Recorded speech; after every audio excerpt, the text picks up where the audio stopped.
Hello everyone, this is Cody Lee of BlackCatBooks.org, author of I, the Dragon, Cool and Beautiful, Rabbit Hole, King Dio, and the upcoming Luren Frey. The other day, I think about a week ago, I ended up attending the VideoGameLover58, the Game Awards stream.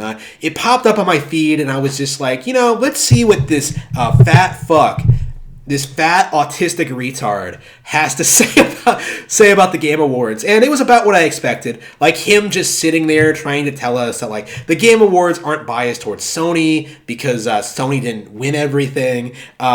Clearly, this is an unbiased showing from Jeff Keighley this year. And of course, I heavily disputed that, and we got into an argument on stream.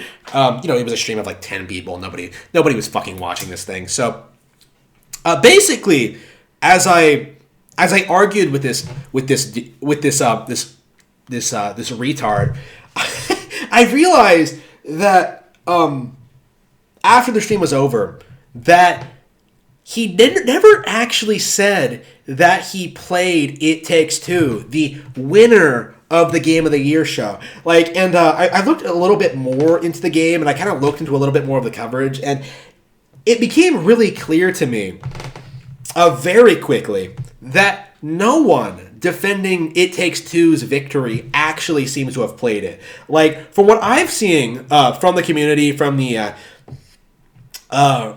discussion around the game, from people like this, what I'm seeing is that people didn't actually play It Takes Two. They know nothing about it, but they are defending it winning because it gives the Game Awards more credibility. Because too many people are woke enough, are red-pilled, and understand that the Game Awards is corrupt and really can't be taken seriously when it comes to its agenda that it pushes. For example, this year, they didn't. For example, this year they didn't need to give an award to any PlayStation game because nothing came out that was woke enough that they wanted to push forward. So what they did instead is that they had Neil Druckmann present the Game of the Year award, presenting him as some authority when it comes to game design, when he can't design shit, and he's completely irrelevant, completely washed up. Nobody likes him. The only reason he gets shoved in front of our faces so much is due to nepotism, right? In this industry, Neil Druckmann sucks and no one likes him. Nobody, I think, is really.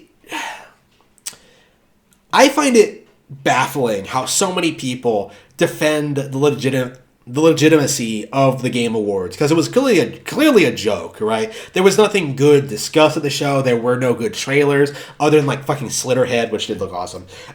Jeff Keighley is a shill, and we just saw all these games that did not deserve to even be talked about just getting a massive showing, all this attention and praise. I think the standout example is probably Returnal, Ratchet and Clank, and It Takes Two. A bunch of games that really did not deserve to be there and won't be discussed going into 2022 and will be quickly forgotten.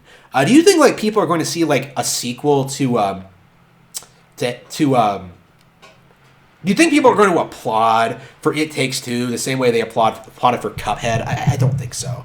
I don't think so. 5 years from now, nobody's going to remember It Takes Two. Just nobody remembers Dragon Age Inquisition or Overwatch. The Game of the Year award is basically just meaningless. It is completely meaningless and hollow because these people choose awards based on what they think will get them more credibility. In this case, by not showcasing obvious bias towards Sony, they were able to take a year off and wait until the next super woke project comes out. That's kind of my view on it. And then they'll give that they'll start promoting that everywhere and things like that. The fact that I can't even tell you who won in 2020 really says a lot about how meaningless the Game Awards are. And if people like VGL aren't actually playing the games, what value do their opinions have? VGL can talk all he wants about how oh man, it was well deserved, it was the best choice they could have made. No. I don't think so. I really don't. It really should have been a Nintendo game. I don't really care what Nintendo game it was, because you could have gone with like anything, right? You could have gone with New Pokemon Snap. You could have done with Metroid Dread. You could have gone with Monster Hunter Rise.